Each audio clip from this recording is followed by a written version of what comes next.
Hello and welcome to another edition of Health Solutions with Shawn and Janet Needham, where Team Needham discusses everything healthcare. I am your host, Shawn Needham, along with my wonderful producer, Lindsay. And I've been missing you guys last week as I was in South Dakota traveling, so we recycled some episodes. And this is a great episode. You don't want to miss it. You're going to be listening to Carl Duvall and Tosha, and they're going to be talking about Carl's weight loss journey. Of course, Tosha is an expert in bariatric weight loss, and Carl has lost a total of 182 pounds. Imagine that. That is a small, actually a big person. 182 pounds is a full person to lose. So I'm excited. Yeah, right.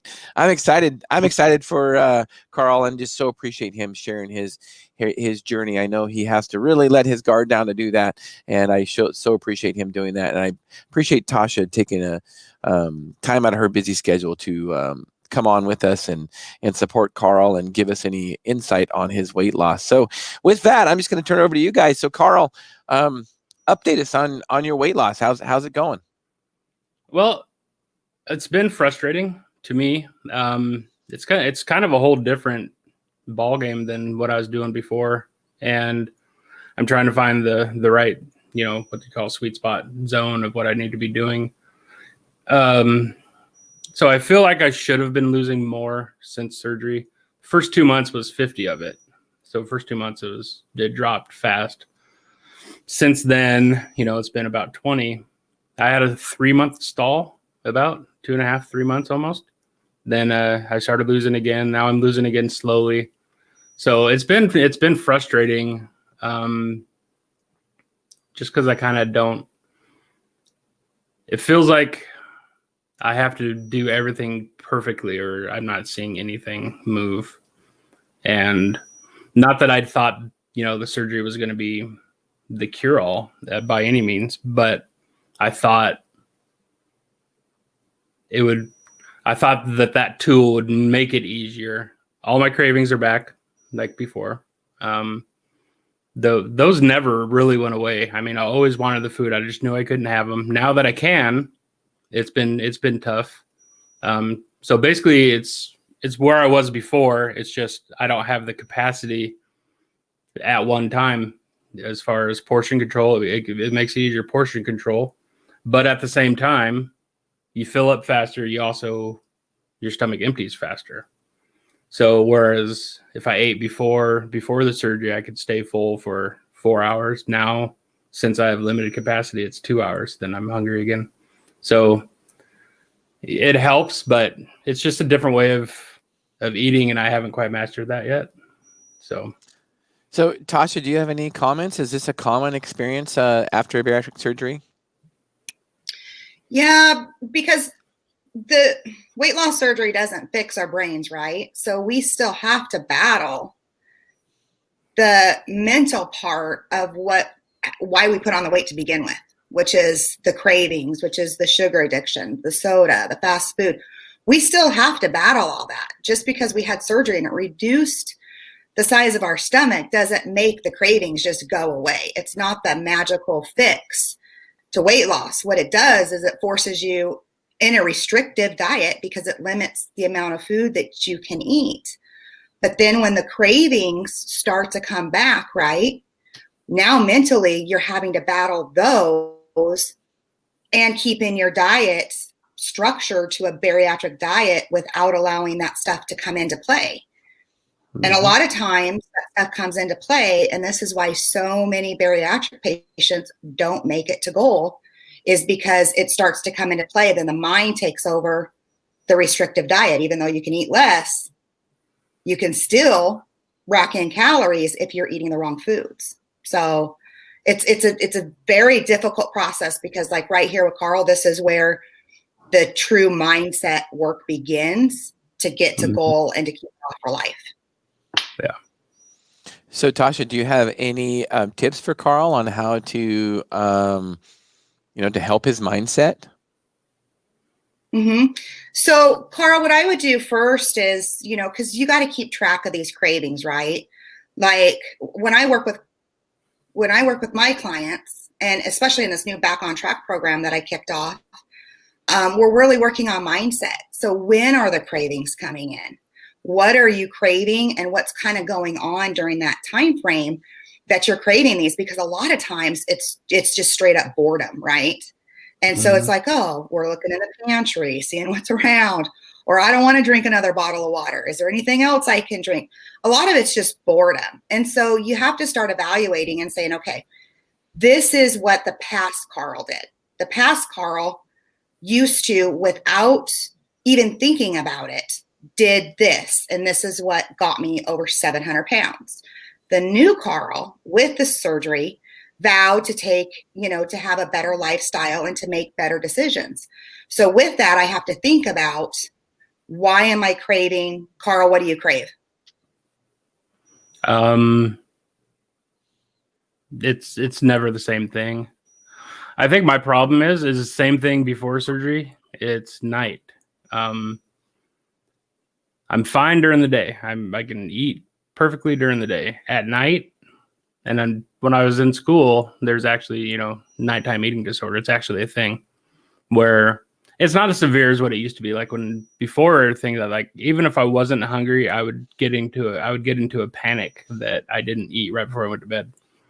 And I'd always have to have something right before I went to sleep.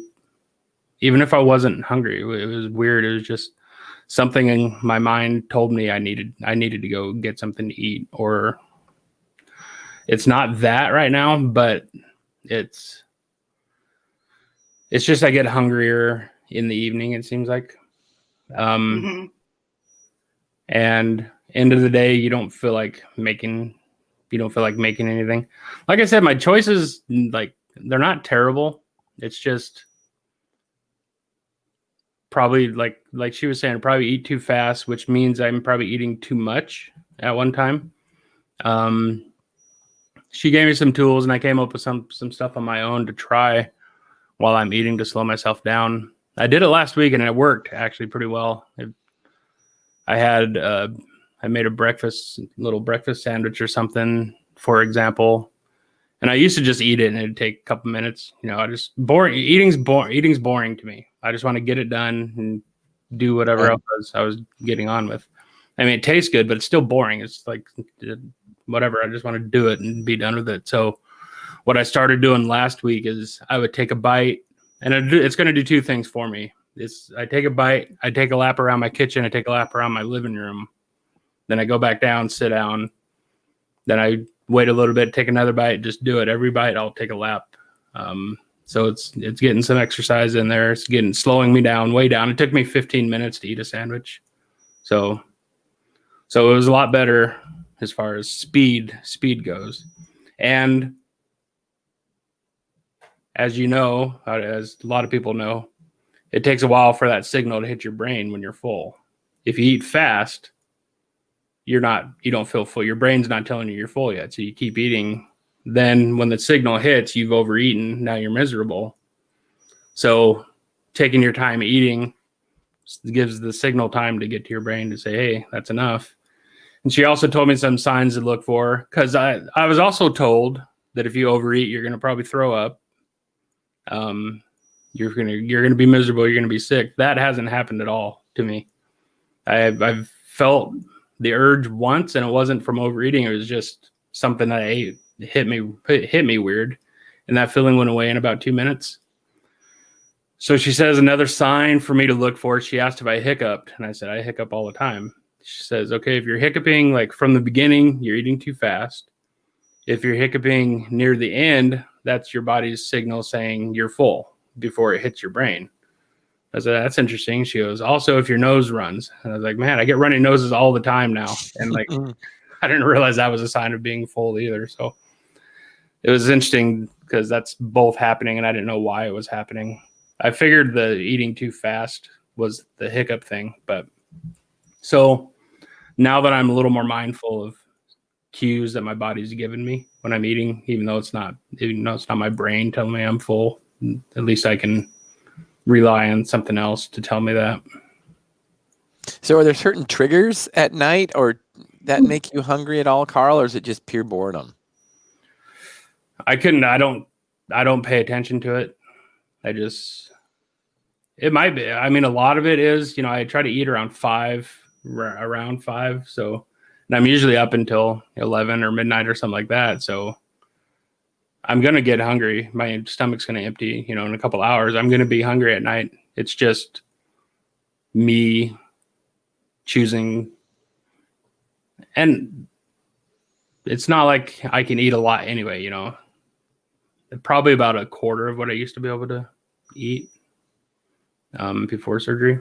So, but it's just making better options at night if I do get hungry. Having better options is a big thing. Making sure my house is full of the things that I should have.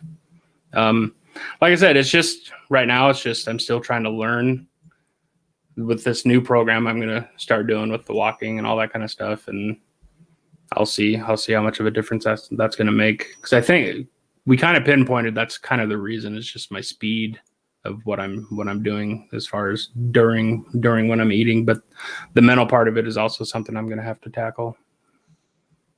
Is that pretty common? Are you eating structured? What's that?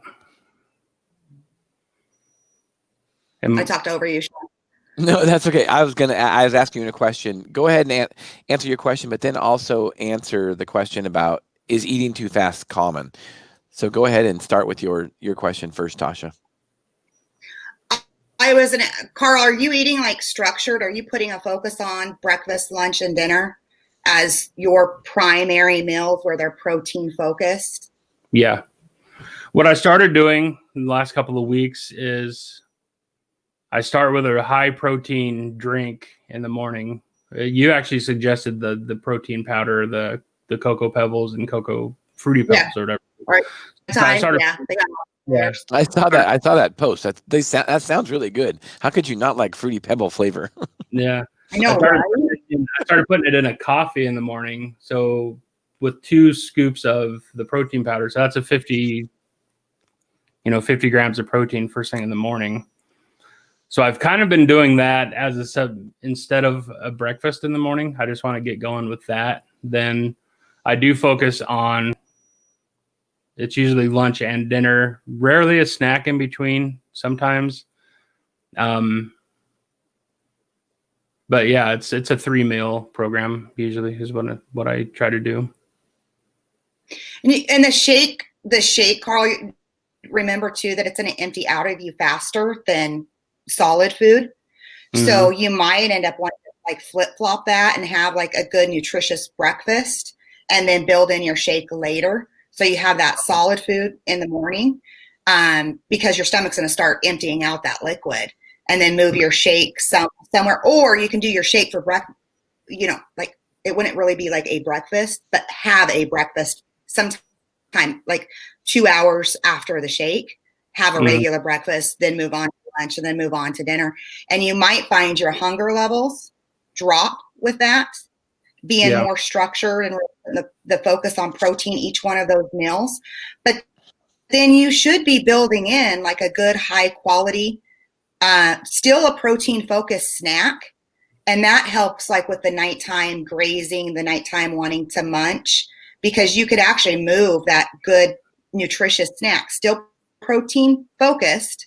You could move that kind of in the evening time after dinner, where a lot of people in the evening time, they just kind of want to graze. That would be the time that you might want to move it in. So that way you avoid that habit of just wanting to graze on things that, we really shouldn't be eating, is what ends up happening a lot. I have a lot of nighttime grazers. Yeah.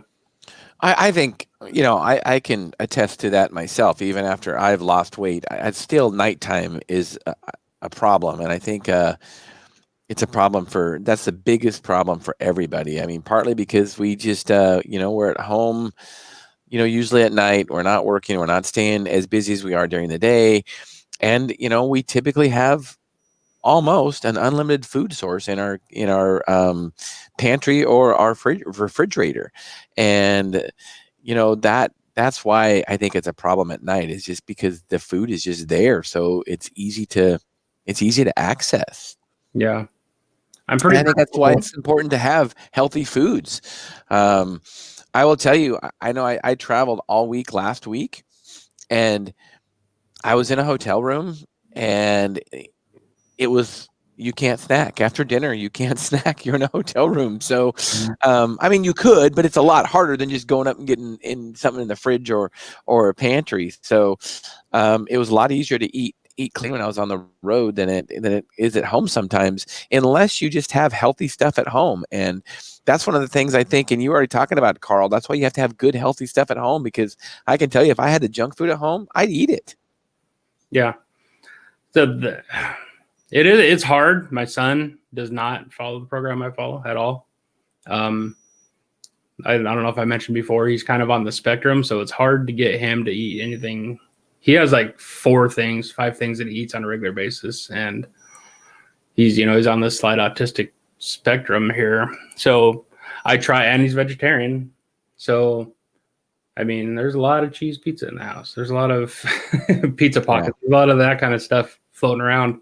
I don't go for it. I don't eat it most of the time.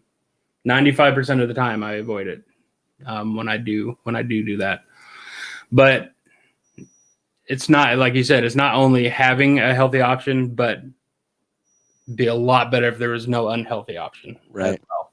So can you comment on that, Tosha, about how you should, the things you should keep in your house and not keep in your house? Yeah, that's always a tough situation, right? Because a lot of people who've had bariatric surgery also have families. They have husbands who don't want to eat the same way as we do. They have kids that don't want to eat the same way as we do. So that's always a tough one that people battle. So for example, in my pantry, I have a 5-gallon bucket in my pantry, and guess what it has in there? It has chips for Chris and Chloe. It has cookies for Chris and Chloe for their lunches, and I keep it in a 5-gallon bucket. Have I been guilty about getting in that 5-gallon bucket? Sometimes I have, but and I'm like you, Carl, it's very seldom, but I have dipped into that bucket, and it's always in the evening time when I'm bored because I'm not as busy. And Tosha doesn't like the emotion of not being busy. She always has to have something filling her time. So guess what? Snacking fills that time, right? It's that uncomfortable feeling. You should always stock your house with high protein options. Cottage cheese. I went to Costco and got these chicken sticks. They were 19 grams of protein for them. Sugar-free beef jerky is high protein too. Your lean proteins. I always have like a rotisserie chicken already in my refrigerator. I have Greek yogurt. I have tons of vegetables in there. But for us, it's super important that we meal plan and we meal prep. We have to, because if we stick to our structure, the way that we should be eating and building in, even for you, Carl, 1 to 2 snacks a day, 3 good solid meals, protein focused, but balanced, right? A couple of snacks and even your shake, right? One, if you're eating every 2 to 3 hours like we should be, you're not going to be as hungry in the evening time. And 2, even if you are, there's not going to be a lot of capacity in that stomach because you've focused on protein with each one of your meals. But what I see people start doing in their journey is they start going lopsided, and they're only taking in little protein and more carbs and fats. Well, for satiety, we need that protein. And so I would make sure that you're always stocked up with good, healthy nutrition, your fruits, your vegetables, like berries for fruits. Those are always in our refrigerator. Lean protein, and that you're meal prepping each week. Like, this is what I'm going to have for breakfast. This is what I'm going to have for lunch. This is what I'm going to have for dinner. Here's 2 high quality snacks that I'm going to do. You could even do like cottage cheese and berries. There's all sorts of, I can give you a ton of ideas on snacks. This is my meal plan for the week, and that you're sticking to it. And then it helps so that the cheese pockets and stuff like aren't coming in because there's not a lot of room left over. And if you're making your food that you enjoy it, you start to gravitate towards really enjoying eating healthy. You don't want the crap anymore because you are truly enjoying the process. When I've made the mistake and gone towards the stuff that's not great, I don't feel good after I eat it. Because I've avoided it for so long. Going on 2 years now of really watching what I'm eating. you can tell the difference. And my stomach doesn't agree with me when I do it. And still the mind thing, it's the addictive mind. The mind thinks that he doesn't care what the excuses are. He doesn't care how it makes you feel. He doesn't care about any of that. He wants you to have it. And he gets it for you somehow or another. Yeah, it's a very powerful urge. Well, it's so important to do that mindset work, either with a counselor or somebody that you can talk to about the addiction. It's so important. I think it's so important after surgery to continue to see if you are allowed, like through insurance or whatever, allowed to see somebody that you can talk to about that, because it truly becomes like, how do I continue to battle my brain when the cravings are so strong that it's hard to keep the resistance there? It's like the cravings are just so strong. It's better just to give in than experience just this uncomfortable feeling that I can't control anymore. And so it's hard because it is a process, because a food addiction is just like any other addiction. There's a process used to break it, but then it's like you can't. I know, like for a lot of clients, they have to stay away from the sugar. It's like once they have a taste of sugar, it's like it throws them right back in this vicious cycle. I've never been that way, but for them, it just throws them into this tailspin. And so it's super important to do that mindset work. And we don't realize like what we're signing up for when we had gastric surgery. Like it was easy just to think our stomach was going to be cut.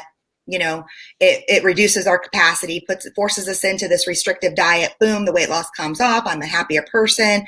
I'm going to make all these great choices going forward. I'm never going back. Mm-hmm. And then the newness of the Porsche wears off, right? And it has a few nicks in it, or a few, dings in it. Yeah. And that new car smelling went away. And all of a sudden it's like, brain pops in, right? And it's like, oh, wait, now I have to battle this. Like I thought this would go away when I had the surgery, and it doesn't. Mm-hmm. I have to battle it every day, and it's work. I'm struggling with things more post-surgery than before surgery.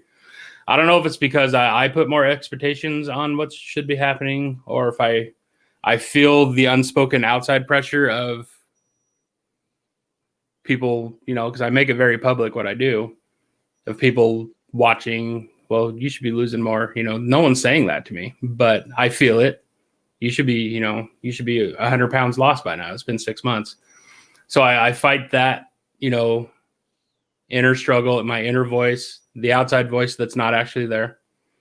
And and like we were talking about the addiction, it's just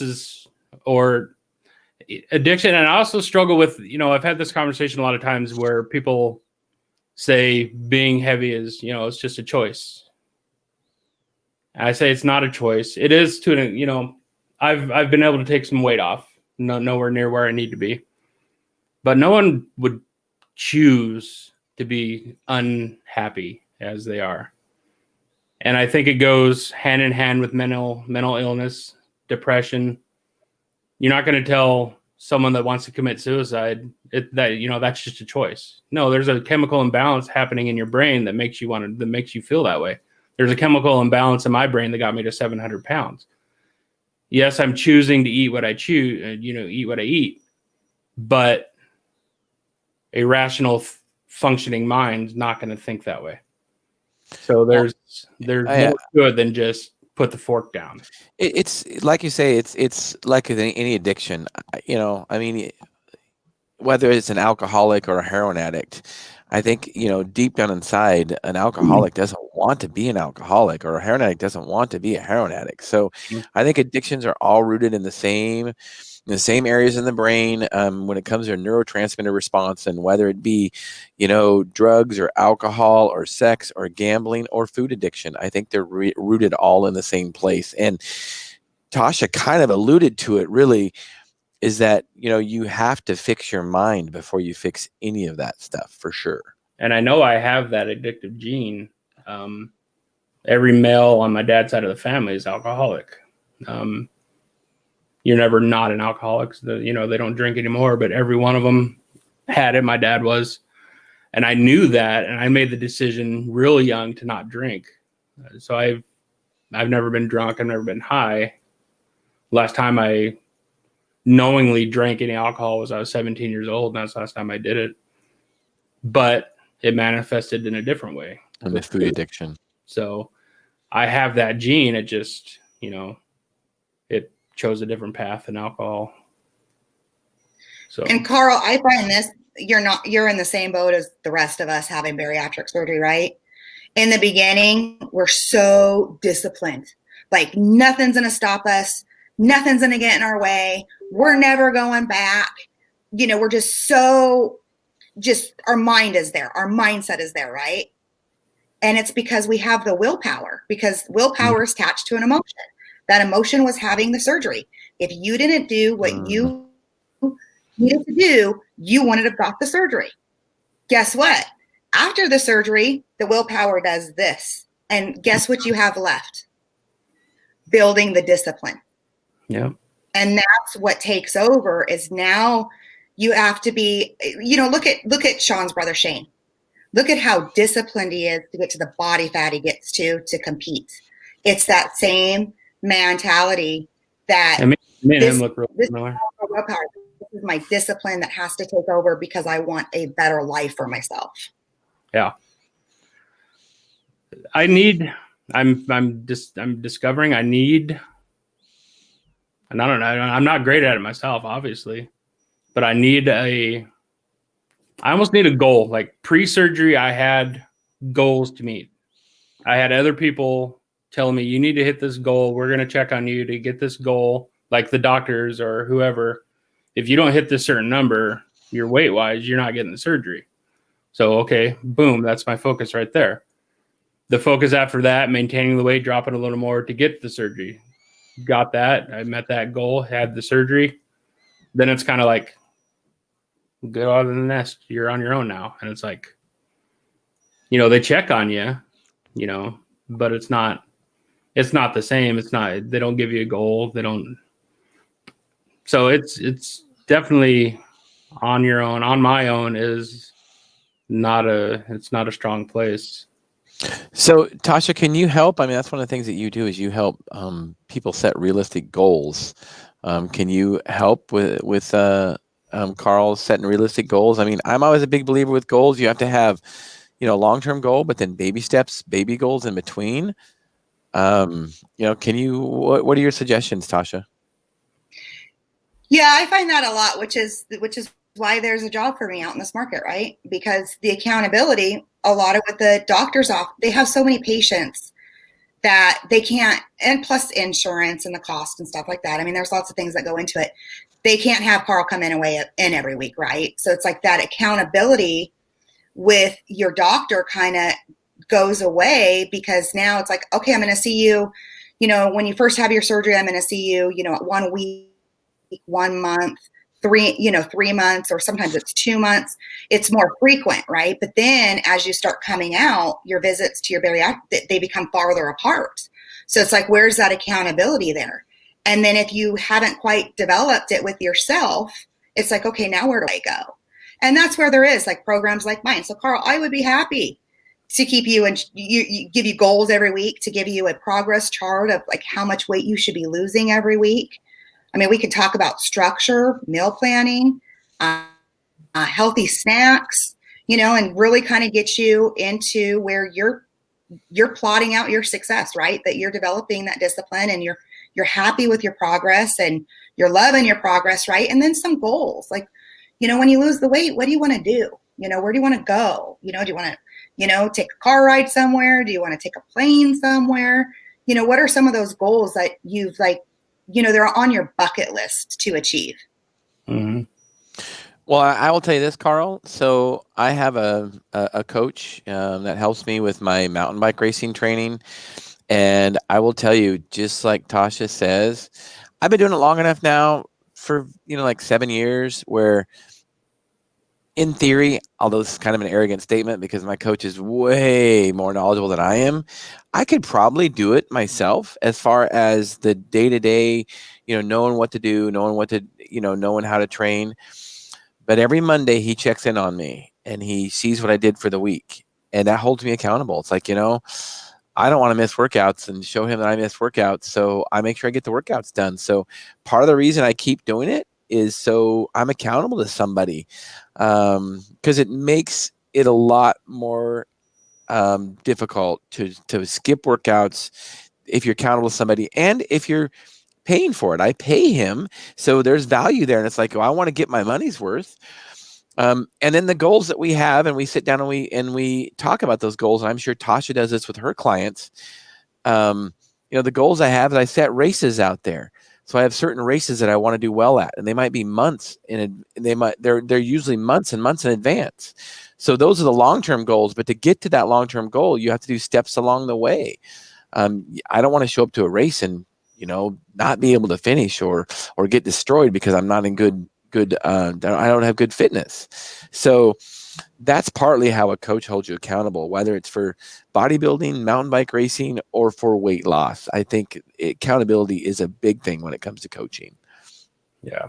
A problem I have on my own is I'm not good with short-term goals. Because I can see the short-term goal, but it's all part of this huge undertaking to meet my final goal. So that short-term goal is great, but that immediately goes away thinking about it because what am I, 533 now? I want to get down to 250 somewhere. So that's still 280 pounds away, something like that. So that's a lot for my mind to wrap around. That's true, but when you look at it like this, Carl, I'm just going to do quick numbers in my head, or I'm going to do it not in my head because I'm not that smart. So 280 pounds.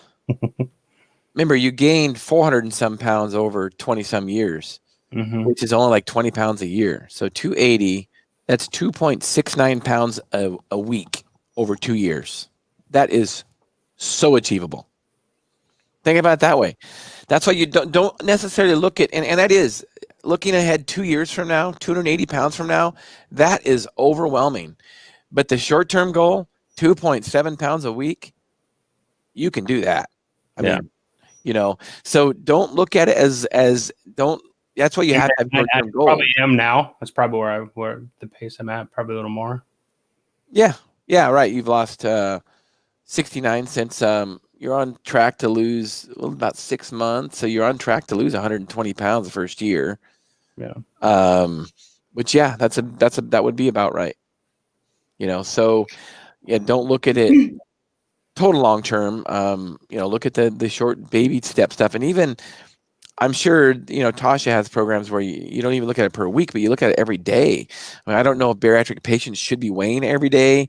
Does that put an unnecessary stressor on the situation, Tosha? Because sometimes weighing every day, the scale is, scale can vary a lot from day to day. So I don't know if that's necessary. Tosha, you have any suggestions about, day-to-day goals like that? I personally like people to weigh in just one time a week with me and spot check, like maybe every few days. What I tell my clients is this: if you're a daily weigher, you have to expect that scale is going to fluctuate, and sometimes it can fluctuate any 3 to 5 pounds, right? That's right. But if you're a daily weigher, the most important thing is to ask yourself, do my behaviors and habits reflect the number that I want to see on this scale? Because if they don't, like if you've been grazing the night before and you were eating cookies and this and that, the scale's going to jump up the next day, and it's just going to reinforce in your head, like, well, I did all this. Look at the scale jump up. It's just going to reinforce that negativity in your head, right? So I tell my clients, if that's the case, don't even step on the scale. You need to acknowledge, though, what happened, learn from it, figure out the why, and then move on. So I like clients to, if they're a daily weigher, that's the first kind of question they ask themselves. But other than that, once a week, and you might just spot check like midweek. Say like I count my weigh-ins for my clients on Mondays. So maybe like Thursday, Friday, they may spot check their weight, but that's about it. Because if you're a daily weigher and it's fluctuating, it can really put you in a tailspin, into a negative mindset. And then guess what we want to do? Guess what our first action is? I want to eat my fillings, because that's what we were really good at, is eating our fillings. Right. You give up. Yeah. Essentially. Yeah. It's not worth it. Right. I mean, I'm a daily wearer. Yeah. And everybody, I will say everybody is different. I have a friend, and he weighs 2 to 3 times a day, and he eats the same thing every day. And so his weight you could calibrate a scale with his weight, literally. That's what keeps him on track. I told him, dude, that would stress me out. There's no way. I would be obsessed with it, and it would drive me nuts. But that's what works for him. So that's another thing why I think, getting a coach is important too, because everybody has something different that needs them. They need a program customized towards them. So I think that's why a coach is important. I weigh every day just because I want to keep. That's how I keep track of if I'm doing okay.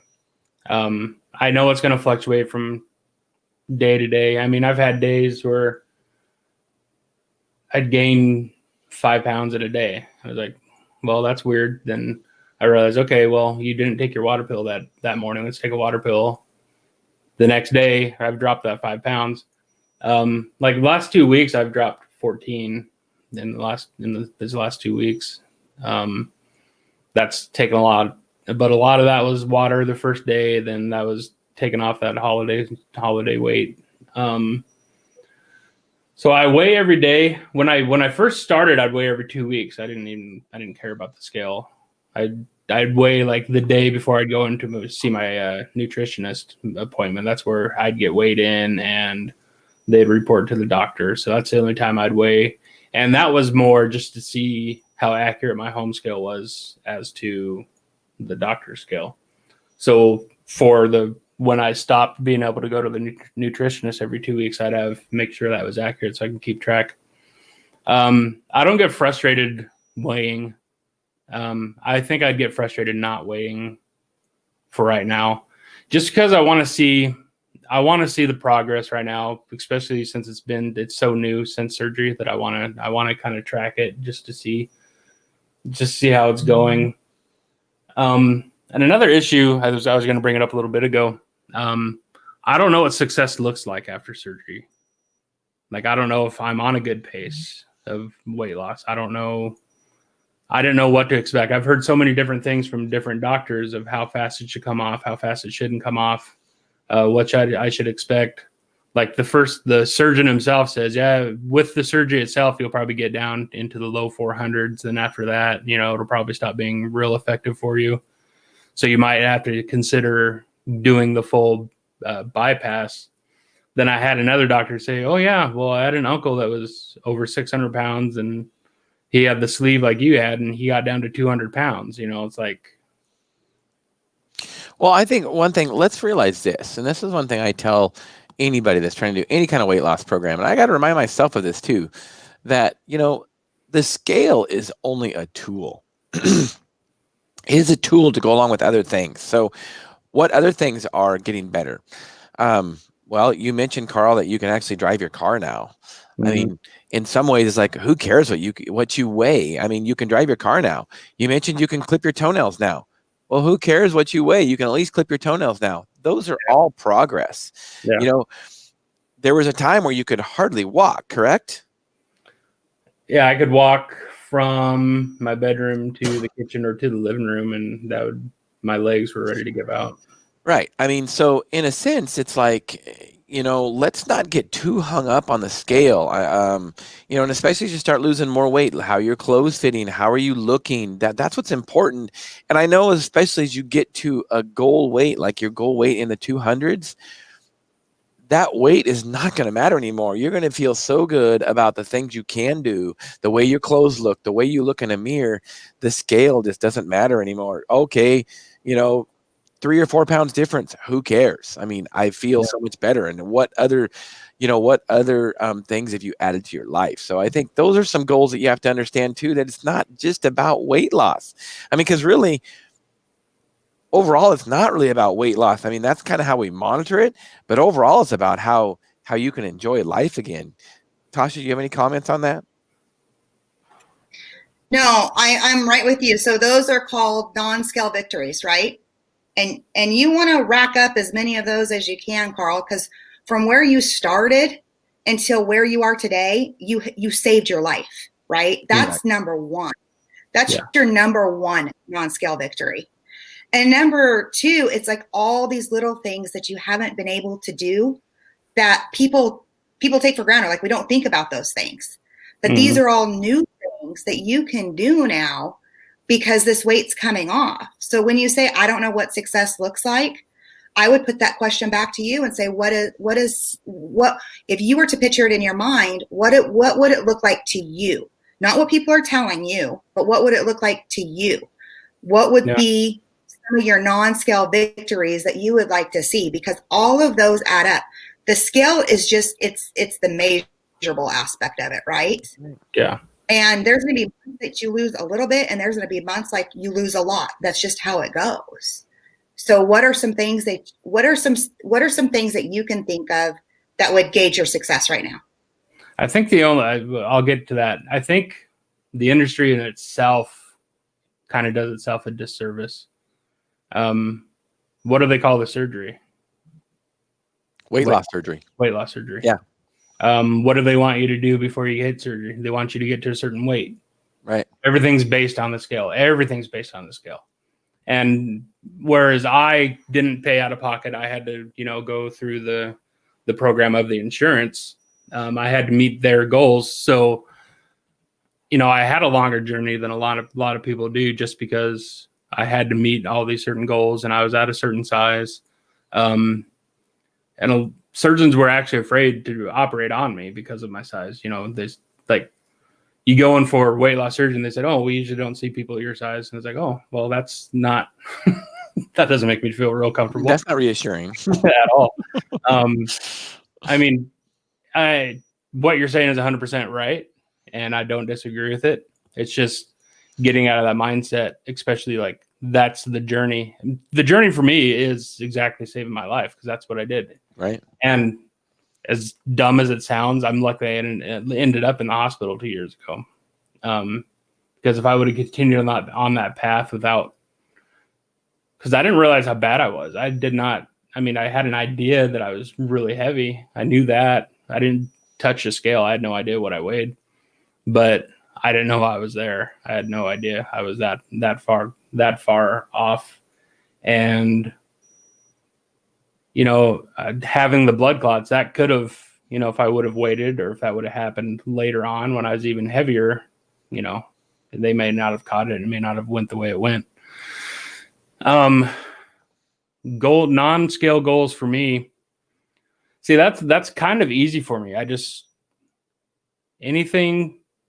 I'd like to just go through a day where I don't have to think about my size being an issue with anything. That's a goal. A chair that I sit in, going for a ride in anybody's car, going, like, having to walk somewhere. Is it too far for me to walk? Just anything. Going into a public restroom, am I going to fit in the stall? That is a big one. That used to be a big one.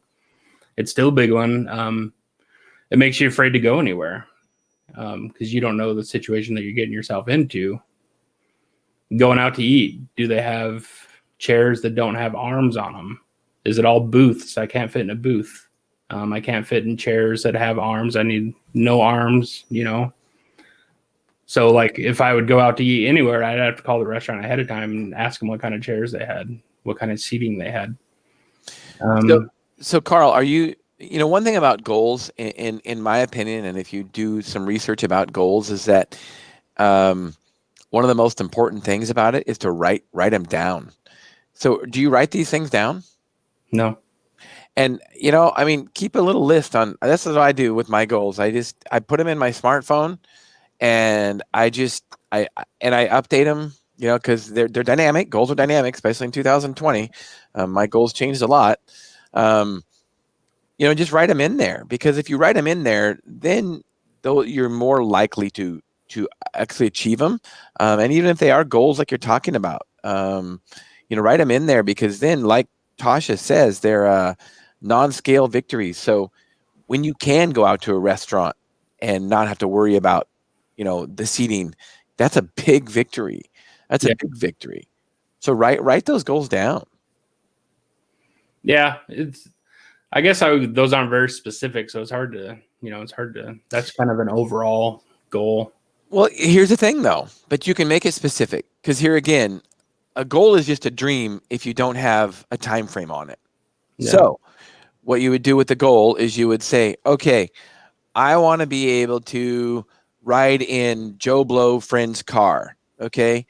Then put a time frame on it by, you know, January of 2022. I want to be able to ride in somebody's car, not have to worry about fitting, and not have to worry about if I'm going to fit or not. That, you know, that is a goal, because a goal is really not a goal unless you have it's got to be specific. It's got to be written down. It's got to have a time frame and be specific. That would be specific. Yeah. I mean, I hit a couple this weekend, actually, when I drove.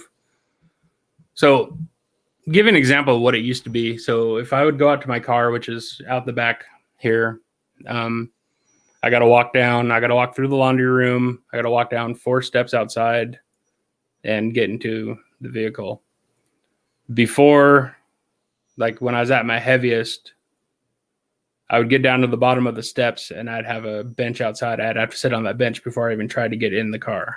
So I'd be out of breath. My legs would be toast. So yesterday when we got ready to take off, I walked out there because I thought I'd left my keys, or my son had left my keys in the truck. I went out there. They weren't in there. I walked right back inside, up the stairs again, grabbed the keys, then walked right back down again, got right in my car without even thinking about it. Like it wasn't a thing. Then I ended up parking in front of the house, outside of the fence, and I walked into the house on the steeper stairs in the front of the house instead of the back of the house. And I was able to do that as well. So, and I drove for 2.5 hours, which I hadn't been able to do.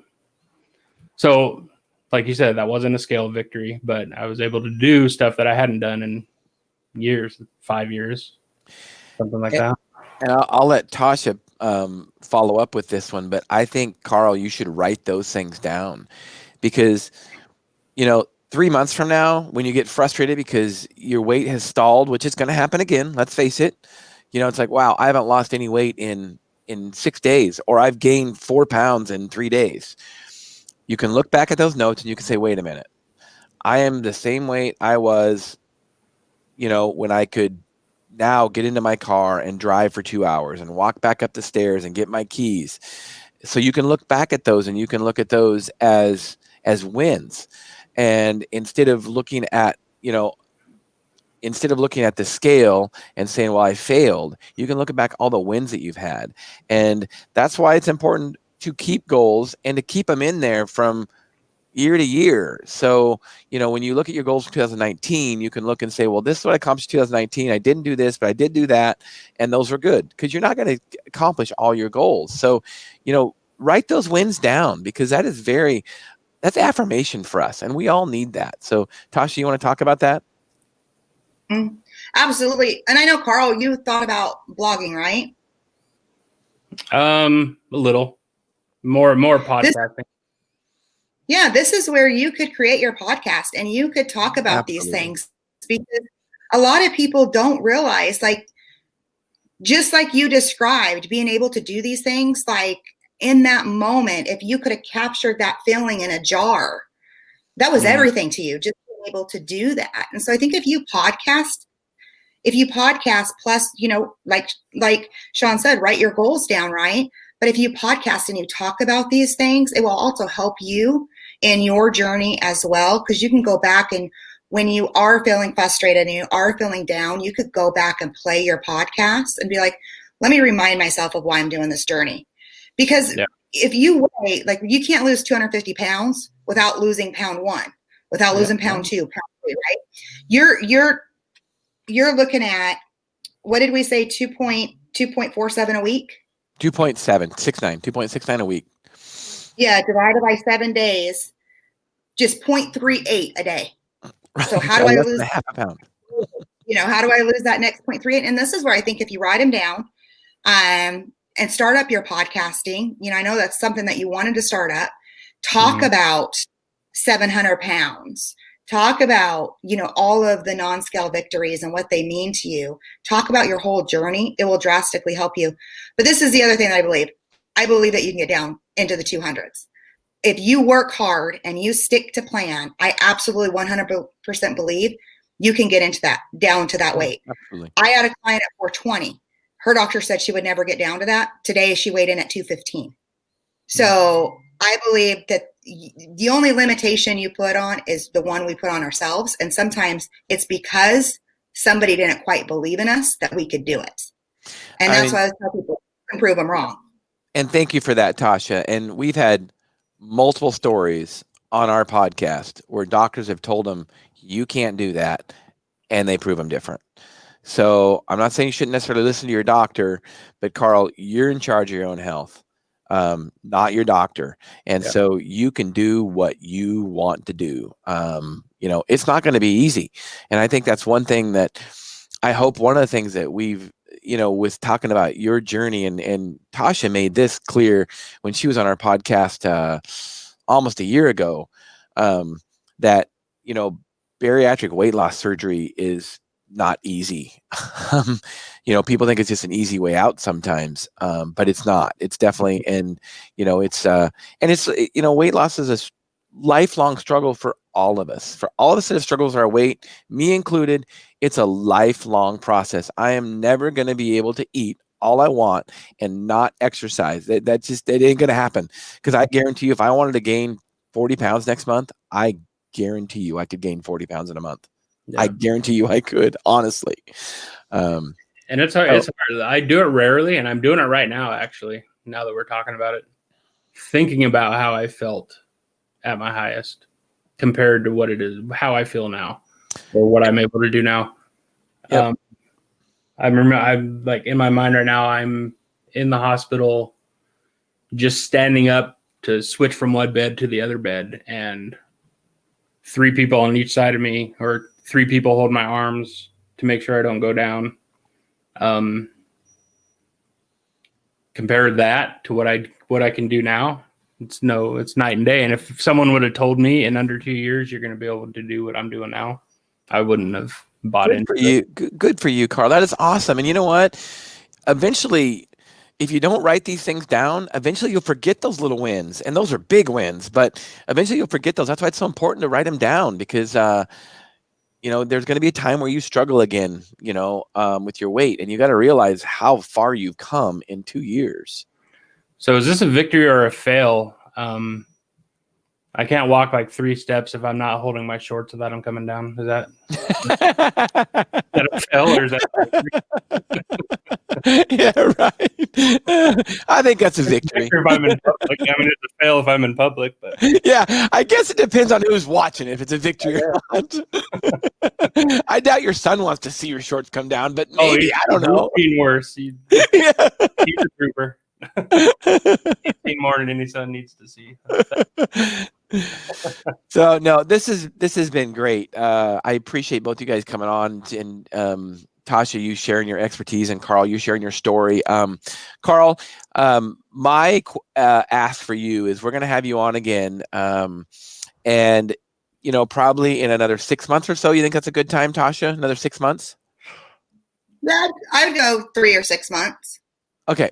So we'll shoot for 6 months. And Carl, I want you to have a list of your goals down, and not just weight goals, but I want you to have a list of your goals of some of the things that you would like to do, your goals that you would like to do over the next 6 months to 2 years when, through your weight loss journey.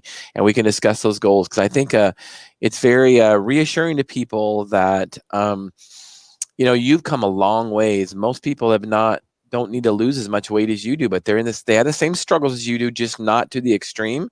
So if you can be an inspiration for a lot of people, and I think that's what you're doing. And I really appreciate that, Carl. Thank you so much. I appreciate you putting my story out there.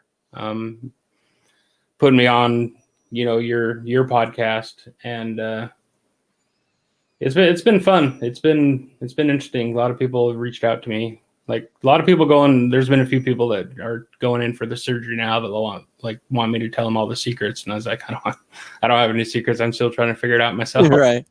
Right.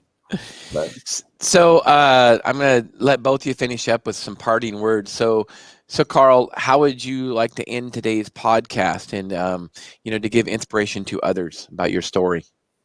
Well, my story is, it is different than a lot of them, even people that have had bariatric surgery.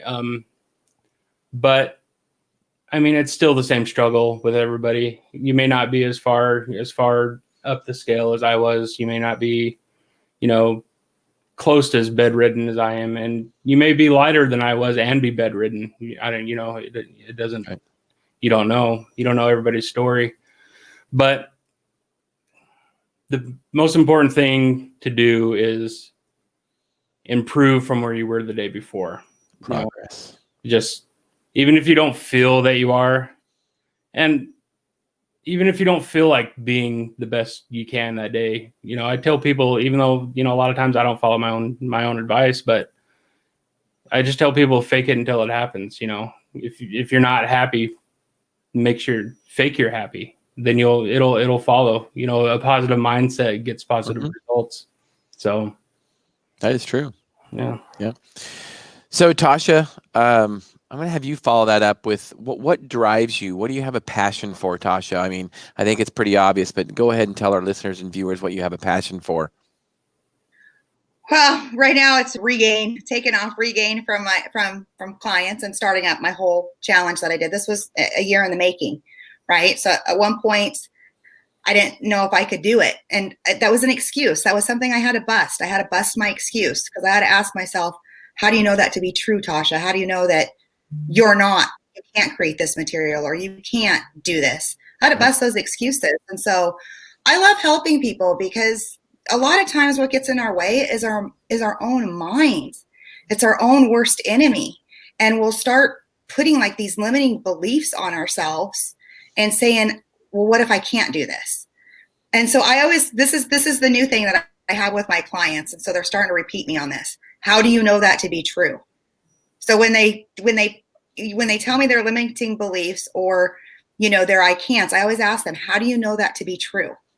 And they have to think about it and they have to answer it because that's what holds us back from really true greatness and living a happy, healthy life is really kind of busting those excuses and busting those limiting beliefs. So, I love helping people because I see the potential in everybody. I think everybody has great potential, but you got to see your potential. You got to get there. You got to believe in yourself because once you start to do that, the magic truly starts to happen. And Shawn's correct. I can only tell you a couple of my big non-scale victories. I can't tell you all the small ones, losing 140 pounds because I forgot about them. I should have wrote everything down, but I didn't. The big ones stick in my head. That's it. Mm-hmm. That's awesome. I know what I've learned personally is I don't accept excuses from other people as much as I used to. I was the king of excuses. And I've proved myself wrong in doing this. So if I'm proving myself wrong, you're not fooling me with any excuse you have right now. And a lot of people hit me with, I can't do this because, yeah, you can. You just don't want, you're not ready to. You don't want to. Your mind's telling you can, not your body. Right. So. Right. Well, thank you guys for your time. And this is just a great way to lead into a new year with weight loss. A lot of people have goals for weight loss into the new year. And so we're kind of staying with that theme for quite a few shows this month in January 2021 to lead off this year. And next episode is no different. Thursday, tune in from 8 to 9 a.m. Pacific Standard Time when we have Dr. Meg Headland. She is going to share her story. She's a critical care doctor in Kansas, and she's going to share her story of her weight loss story and how she thought it was kind of hypocritical how she was telling her patients to lose weight, yet she was overweight. So she lost weight, and now she's able to talk to her patients about these things. So stay tuned for that episode. Dr. Meg Headland in Thursday, 8 a.m. to 9 a.m. as always on Thursday. And you've been tune in on Mondays. Monday, sorry, I'm slipping up today, and Lindsay's laughing at me. So, and Mondays, every Monday, 1 to 2 p.m. Stop laughing, Lindsay. Yeah, I know. I took a week off. I'm all frazzled. So you don't want to miss those episodes. So tune in Thursday. You've been listening to Health Solutions with Shawn and Janet Needham. Thanks for listening and watching.